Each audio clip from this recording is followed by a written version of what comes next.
Welcome to Energy in the Room. I'm Katie. Join me as I sit down with the inspiring voices shaping our energy future. Together, we'll share real stories, big challenges, and honest advice from those leading the transition.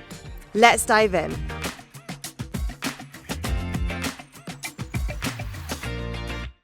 So today we are joined by the Head of Stakeholder Relations at Voyager Renewables, Sarah Guilfoyle, aka Gilly. Welcome. Thank you so much, Katie. Lovely to have you. Sarah's been in stakeholder and community relations and communications since 2005, and it was 3 years ago roughly that she transitioned into the world of renewable energy. I'd have thought it, Katie. I know, here we are. And can you walk us through that journey? That is, what drew you in? How are we here? Talk to us. That's a really good question. I guess it kind of frames up a lot of what I do, and I guess the perspective that I bring to my role as Head of Stakeholder Relations for Voyager Renewables. I am born and bred in a tiny little country town of about 1,500 people called Clermont, which I refer to as the jewel in the crown of Australia. Had a wonderful upbringing there, and I'm very proud of the fact that I come from a small town, and I think it's really anchored who I am in the world and the type of person that I want to be and the type of legacy that I want to leave, having been off the land. We are off the land up there. We've got about 5,500 acres of beef cattle property, fattening block. But from there, I went to boarding school, and I actually rode full-time out of school. So I was an athlete, which I think is another... Sorry? Horse riding? No, rode boats. Oh! But it's funny because my sister was actually a star equestrian, and we used to joke about how we both rode on weekends. So I did ride a lot. I rode a lot of horses growing up, mustering on our cattle property. But no, I rode boats, which was weird because I actually made the Australian team when Central Queensland was in crippling drought. So it's quite ironic that is the way my life went. But I think the teamwork has put me in really good stead. I think the disciplines put me in really good stead. The long days, the commitment, the eye on the prize, celebrating the short wins, but really keeping an eye on the prize for the big picture, long picture was a real pleasure and a real foundation to, I guess, who I am today. Yeah. So I did that full-time out of school, and then I went to college in America on a rowing scholarship. So I did that for 4 years in Florida. Then I went and worked on a ranch in Texas for a year. So in pure oil and gas country, whilst working on the land, it was the best of all worlds. There are a few renewable farms up there, wind turbines starting up, not as many as there were a couple of years ago. And I went back to the same ranch, and turbines everywhere. So it's been really interesting to see the evolution of that just in that home patch. But when I came back from America, having started a not-for-profit in America, I started a not-for-profit with 3 students that I went to university with, and we recruited Alicia Keys onto our board of directors. And that was a very eye-opening situation, and thinking, here I am, I'm just Gilly from Clermont. I'm just an outback girl, and I'm running a press conference for Alicia Keys for the debut of our not-for-profit. So New York, Alicia. Yes, I won't be singing today, Katie, but yes, as in New York, as in this girl is on fire. Absolutely, for sure. That Alicia Keys, and she is a phenomenal human. And she used to say to me, Gilly, I just really like talking to you because you talk to me like I'm a normal human. And I just say, and at that stage, she'd won more Grammys than anybody else. And I say, well, just because you've won more Grammys than anybody else doesn't make you human. More or less. You're absolutely human. So I think that was probably another one of the little ticks that I got to really sort of steer me in the direction of kind of being able to just talk to people. How you speak to people, yeah. How you speak to people. So put me in the boardroom, put me in Parliament House, put me out in the community talking to a landowner. I'm equally comfortable. I came home from the States and I started my own consultancy, and I worked in mining and agriculture for about 15 years.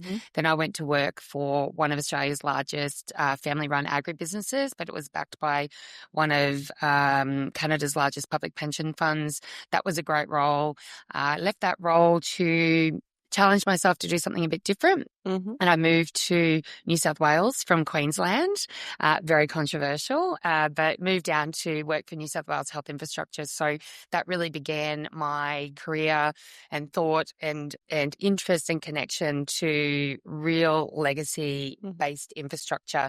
And I think there's a connection to having been from the bush, where just on the weekend I was in Central Queensland with my dad and we're driving around and he's like, that's Sarah's gate and that's Sarah's fence that she built when I was home in COVID during the lockdown and things like that. So there's that real legacy of being able to see the infrastructure and the good that you create in the world, and to be more in the space of social infrastructure is absolutely fantastic. So I built hospitals for a bit. Then I worked on the upgrade of a train station. So, and then I was looking for something new, had a couple of contracts on the table. I was really excited about what was coming next. I got a phone call one day from a recruiter, or not a recruiter, from a HR person who was doing some recruiting work in Newcastle, and said, we're looking for someone for this job, but I can't tell you anything about it until you've signed an NDA. And I have major FOMO. So I was like, okay, well. Get me that piece of paper. Yeah. Where do I sign? As long as I'm not signing my life away, I will sign on the dotted line to have a chat and find out more. And they said, what do you know about renewables? And I said, I don't know a lot about renewables. And they said, what do you know about offshore wind? And I said, What? what? Like in the what? Yeah. So anyway, and that is how I became the head of stakeholder relations and communications for OceanX Energy. Had the distinct pleasure of working for Andy Evans and Peter Scardellis, and CEO Emily Chiavetti. Peter and Andy started offshore wind in Australia, the industry. So at the absolute genesis of it was Star of the South. And it was an absolute honour and pleasure to be introduced to renewables and starting a whole new industry. So coming from the delivery end of state and nationally significant infrastructure, where the conditions of approval had already been signed, the EIS had already been done, and where 10, 15 years before that, actually defining what the industry is going to look like in the world was nothing short of a privilege. And the team that I did it with was one of the best I've ever worked with. And I'd do it any day of the week again, and twice on Sundays. But coincidentally, I am now. I've switched over, and following that wonderful run with offshore wind, I'm now, as I say, I've gone from the beef out to the reef, and now I'm back to the beef. So now I have the pleasure of working for Voyager, which is backed by CIP. So I've got some fantastic stable mates, continuing some beautiful relationships that I've had from offshore wind now into that, and it's an absolute pleasure to work for them too. But the reason I wanted to go into a lot of detail, so I gave you a lot of detail on my journey there, but the interesting thing is that I think it really defines who I want to be in the world as a professional, because you have that lived experience. So I've been the landholder that's been impacted by the mining company. I've been the mining company that's impacted the landholder. Same with oil and gas on all sides, same with infrastructure on all sides. I've worked for the government. I've worked for the delivery private sector side. So I think I will never propose that I know exactly what someone is thinking or feeling, but I have a little bit of lived experience in being able to share some stories where maybe there's a little bit of a light in the darkness, where they can see that maybe at least I've got a little bit of a depth of understanding for what they're going. It gives you perspective, doesn't it? Like, context and perspective is absolutely everything when you work in stakeholder relations. I agree. Yeah, absolutely. Well, I can totally see why you are where you are today. Like, you're an incredible person. You're clearly so passionate about what you do. And I think what I wanted to hear from you was, obviously you've done that transit. It does make sense, your journey. But I think there are a lot of people in infrastructure or whatever backgrounds who really want to get into renewables. I speak to a lot of people that speak to me about that and ask for my advice on how to break into the renewable space. So do you have any practical advice for those people? Yeah, I think develop up your skills of resilience and patience. It's really a game of hurry up and wait. I think there will be absolutely more than enough work for everybody, but it depends on what stage of the project those proponents are at, and whether you're going to work for a consultancy or for a proponent, or what element of renewables you want to get into. I would say tenacity and resilience are some really cool skills that are going to carry you all the way through. If you don't have those, you're probably not going to survive in renewables anyway, because some days you get the green light, some days you get the orange light, some days you get the red light. But I think a really important part of trying to get into renewables is to network. So there's a lot of transferable skills out there. We are an absolute sponge at the moment for good talent, and I think that all sorts of skills are readily welcomed into the mix. So if you have an opportunity to get along to any sort of networking events, whether it's Renewy Beers in Newcastle, or whether it's a Clean Energy Council event, or Energy Fest, the wonderful conference meets festival that's coming up in a couple of weeks, or maybe not by the time you've taken this live, but there's any number of events you get along. I think it's all about networking and just having the tenacity and resilience to just keep on asking the question, because the doors will open and there is more than enough opportunity for everybody in the mix, because the energy transition will and does require a full-scale assault. Yeah, absolutely. And that's definitely something I want to dig into a bit deeper with you. And actually, that is the advice that I give a lot of people: is just speak to as many people as you can, learn from as many people as you can, meet as many people as you can. I think even like setting up email alerts on when these events are going to be happening, and just signing up to those mailers, and just get in the know of the industry if you really want it. Absolutely. And I think another piece of advice I would give is understand the roles that are available. So, for example, offshore wind, which is, facing its own challenges. Thank you. At the moment, the Star of the South released a fantastic jobs guide that gets you really intimately, very quickly with what's available. I think one of the best things you can do going into a renewables career is to understand the actual depth of what is available, because there's not really any boundaries on what the nature of the work that's available, or where those skills can be transferred in. So I would take off what you think you know about typical careers and actually, work it out. When I was in grade 10 at careers day, do you want to be a doctor? Do you want to be a lawyer? Do you want to be a policeman? Yes, I did not know that I could be a GIS manager. I'm not sure that's the job for me anyway. Certainly not a grid connection manager, but the depth of what is available might actually surprise you. So I think if you can even get a bit of an idea of sort of what kind of field or where your skills might transfer best, then that's also going to help with your pitch in and your networking. Yeah, absolutely agreed. Yeah. Yeah, no, somehow I didn't come out the womb screaming about recruitment. I don't think it's talked about at careers fairs either, but here we are. So you are a stakeholder relations, community engagement professional. And I think community engagement is a really hot topic at the moment, especially with development projects. And so it should be. Yeah, absolutely. I was going to swear then. Absolutely. What I want to gain your insights on are around the challenges and what your perspective on is of overcoming these. What do you see as the biggest challenge in the industry right now with communities? I think, first of all, we need to break down renewables. Because not all renewables are created equal. So offshore wind is a challenge because it's a brand new industry. It's an emerging. It doesn't exist in Australia. You can't look at it. You can't see it. And then there's other technologies like green gravity or wave generation. There's lots of different energy generations that come under the banner of renewables. From my perspective, in the field that Voyager Renewables work in, it is large-scale wind, solar, and battery storage systems. I think one of my, in my humble opinion, one of the biggest issues we have is the legacy that we are inheriting as an industry, and also us as a company. So I think rural and regional Australia has been at it for a number of years, making a lot of sacrifices and also having to be on the hook for a lot of energy generation in Australia, and that starts as early back as mining, right through to renewables onshore has been around for a number of years now, so it's not a new industry.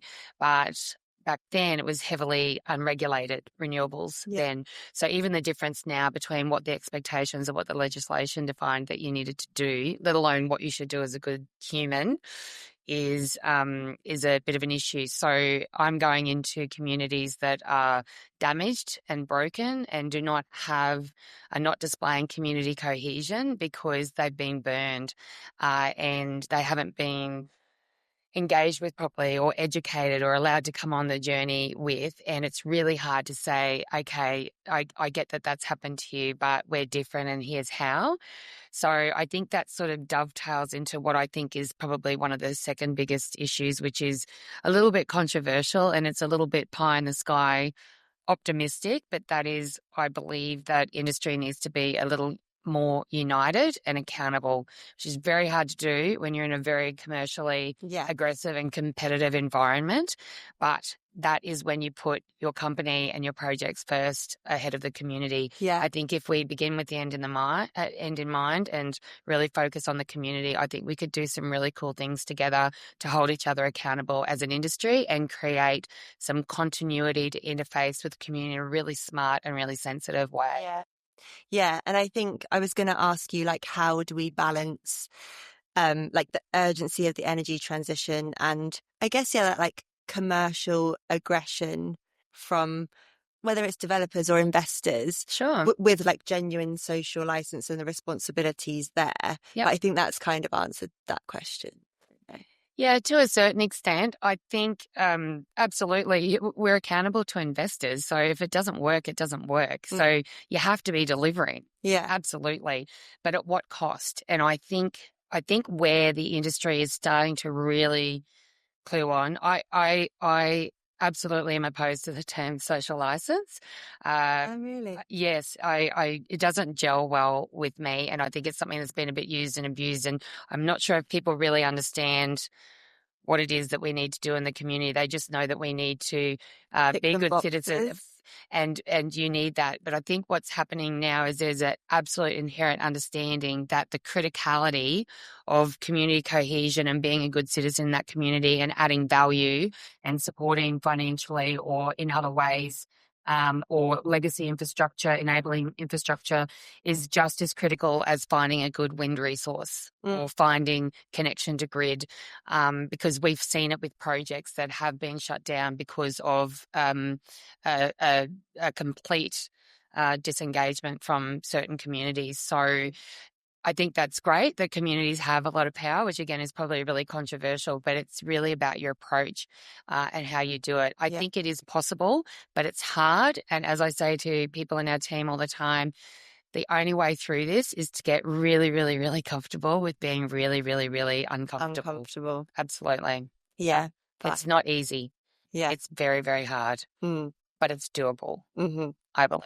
And you keep answering all my questions before I ask them. I was going to say, like, what advice would you give to those people that are working, well, consultancies, developer, whoever that's on the ground in the communities, sat in the kitchens of these landowners having a cup of coffee? Like, what is your advice to them about how to build those relationships and do the right thing whilst also getting the results that you need? Yeah, I think two things.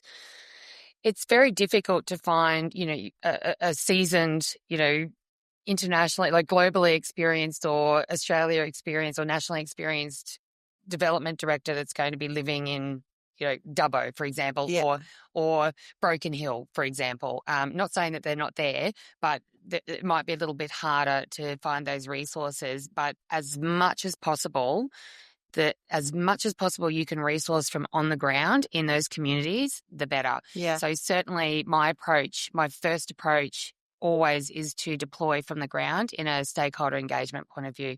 That is one role that I would highly suggest you would never fly in, fly out, or drive in, drive out, or do from the city. I think either you put someone in that community or you capacity build from from within that community and add value to their skill sets. And not all projects are created equal. So I think there is a lot of opportunity to capacity build. The other thing I would really recommend, I'm not going to sit here and say, be honest, be genuine, be transparent.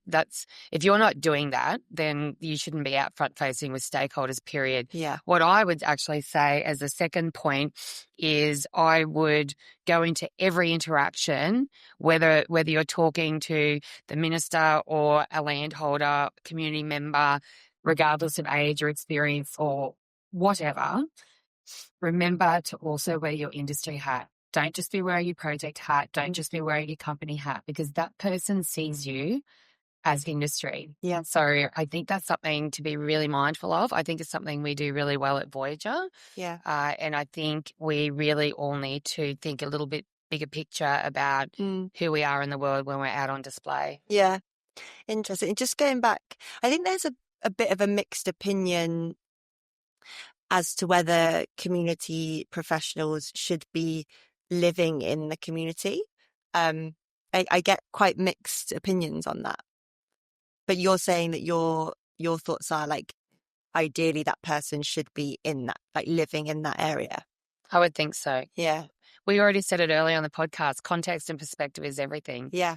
And I think it's very personally, I think it's a little condescending to be flitting in and out. But then again, to be fair, it also depends on your approach. It depends on your approach and your ability to build relationships. So you can't deploy an entire team until you've got a project up and running and you're in operations or construction. It's not viable necessarily to have. We're in remote and regional areas, so it's not always viable. However, I will note that not all communities are created equal and not all projects are created equal. So, for example, we have a couple of projects where there's some great easy wins to capacity build, where I could just get a real goer from the community who knows everybody. She or he is on all of the committees. They're a real doer in the community. They're well respected. They'll be listened to, and that person might get a great opportunity to have a run at a career. And we could capacity build up. If they're missing gaps in not being able to put together a comms and engagement plan, then we can provide that. Yeah. So I think that's a really easy win. But then there are other project areas that we operate in that are not so enabling of that. And you might need someone who is more experienced and more potentially politically or media savvy and ready for some of the tough gigs. So it's not easy for that person either. So I think it's all relative. I was just saying, as a first principle, if you can source someone from, and not necessarily in the community or at least from the region, someone who has an inherent understanding, I think that's a really solid first principle. If you can't do that, you can supplement in and out until you can. Yeah, no, brilliant. Agreed. And going into like your opinion of that, we've spoken about talent and getting the right people in to help with the energy transition. I do think that there's a general sentiment that hiring outside of industry or overseas candidates, there is a bit of an old-fashioned view of it, I would say. I think that people are quite closed-minded when it comes to hiring from outside of industry. I think your opinion is we should do that and we need to do that. So why do you think that employers should be open to hiring outside of industry? Well, I find it really surprising that you're saying that maybe they aren't if they're a bit old-fashioned, because we simply don't have enough people with those skill sets. So you have to think outside the box on that.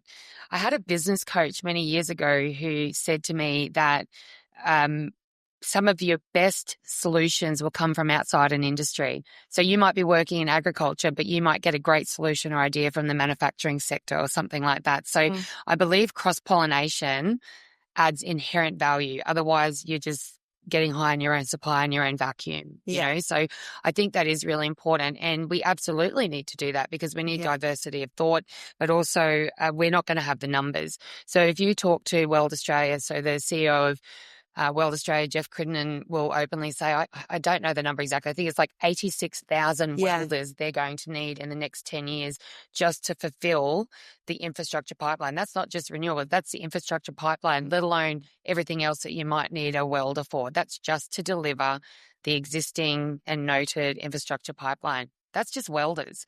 So we definitely need to get creative about how we're doing it. And we have all these proponents out there talking about these big workforce numbers and how we're going to create all of these jobs, but we need the people to do it. So I think however we do it, to make sure we have the best people for the job on the ground for industry, I think it's an all hands on deck situation, and we should be open to any and all options.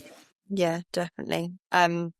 And so, like, what would you say to leaders that are, or hiring managers that are a bit hesitant about, like, taking someone from overseas? I think also there's a bit of hesitancy around, like, visa support and sponsorship. I don't really know of many businesses that actually do support that. And I feel like if we could unlock, wouldn't know the logistics of it or the commercial side of it, but if we could unlock employers like doing what they need to do to get procedures in place so that they can sponsor overseas candidates, I think we would open up a world of opportunity for talent. But people just don't seem to want to do it. I guess it's a big investment, and I think it probably talks to the lead time of a project, right? So there's a long time between drinks with projects. So you've got a lot of gates that you need to get through before you have a viable project. And it is really a significant investment. I actually can't speak to the visa piece. That's not my area of expertise. I don't have a lot of experience with that in renewables in Australia. I have a fair bit of experience of that working in agriculture, when you have people come in on the farm work. Exactly. So I have a bit more experience with that. But what I will say is each to their own. Each to their own. You run your business however you want. But it is important to note also that there's a lot of people that are coming back to Australia that are Australians that have spent years living in America and living in Denmark, who have just been waiting for an amazing opportunity for the offshore wind industry to get up in Australia, or for, more jobs to open up in the renewable energy space. So I think definitely explore whatever you can to make this energy transition happen should be considered, or at least have the ideas run to ground. But also it is noted that there is a massive influx of significantly experienced talent who we've just opened the doors and we've given them the opportunity to return home, which I think is a really beautiful side benefit of this industry. Yeah, absolutely. And I know you've spoken before at conferences and events about women in industry. So obviously I want to talk about that. From your perspective, what progress have we made in elevating women in the energy sector? And where do you feel like we're still falling short, and any advice on what we can do to... It's an interesting one. I've just told you I worked in mining and agriculture and sport for a number of years. So I've certainly done my time in male-dominated industries. It brings me so much joy to see the emergence of women in renewables in all levels. In all roles within renewables. So very proud of the fact that Voyager and Sudley 10 and the broader CIP 10 have a lot of female talent, and it's really obvious to see. I am not a fan of the if you can't see it, you can't be it, because that's negative language. If you can see it, you can be it. So I'm very proud of the fact that we have some significant and emerging talent that are doing some amazing things that are females within our business. But I think more broadly, rather than sort of getting down into the gender diversity debate, I really think that what gets lost sometimes, it's actually about diversity of thought. Yeah. So it's not about gender diversity. I just think we're too lazy to come up with a better term for diversity of thought. And I think what gets lost sometimes, and what I really try to be aware of, is, do we have enough of all of the right people at the table to challenge each other? Because no one is going to get out alive of this energy transition if we are not all holding each other accountable and making sure that all the questions get asked and everything's left on the table. No one's leaving a meeting wondering. So I think it's really important to have that blend of gender diversity, but also of age, of industry, of different sort of cultural background, all sorts of diversity. You need the diversity of thought because that is going to give you your best solution. But with that said, what I will say is I'm seeing a very significant female presence right across the renewable sector, which brings me joy. Yeah. Where I feel we can do significantly better is at that executive level and at the board level. And I think that is a lot of what sets the tone, and that's where we are lacking in a bit of diversity of thought. If I could be so bold as to say that, I would like to see, there's lots of project directors and chief development officers and some CEOs and whatever. I don't think that there's enough representation at that C-suite level up into that board level. And again, more broadly across that diverse range of experience from inside and outside of industry, from male and female brains in there, challenging each other. I think that is going to deliver the best result for the government, for the energy transition, for the private sector, and for every human that has a vested interest in keeping the lights on in Australia. I so agree. I think it's a diversity of thought and avoiding echo chambers in everything to do with running a business. And I just think it's really difficult to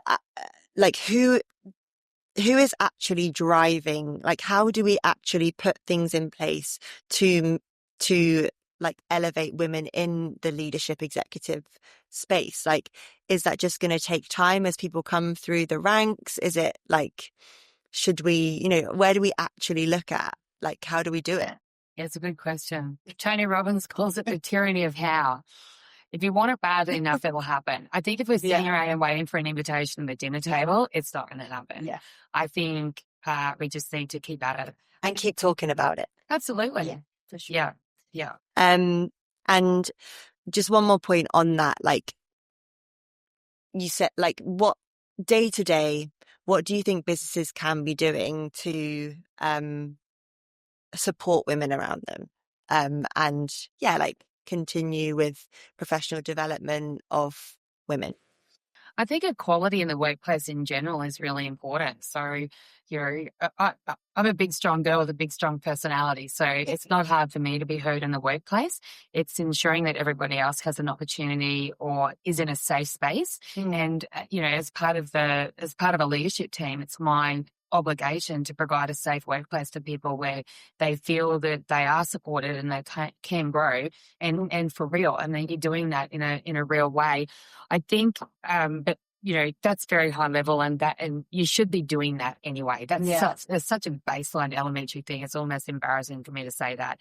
The inclusivity in the workplace, I think probably particularly in renewables, I think where we could be offering better support for women is in two ways. One is thinking out the box a bit more to allow women back into the workforce who have families. So thinking really creatively about, job sharing or the time required or what can be done from home, flexible working, but probably more so, I think, particularly when you don't always, you have a lot of city-based proponents working in rural and remote areas. I think it's really about safety. It's about physical health and safety and support out in the field. So we do a lot of remote work.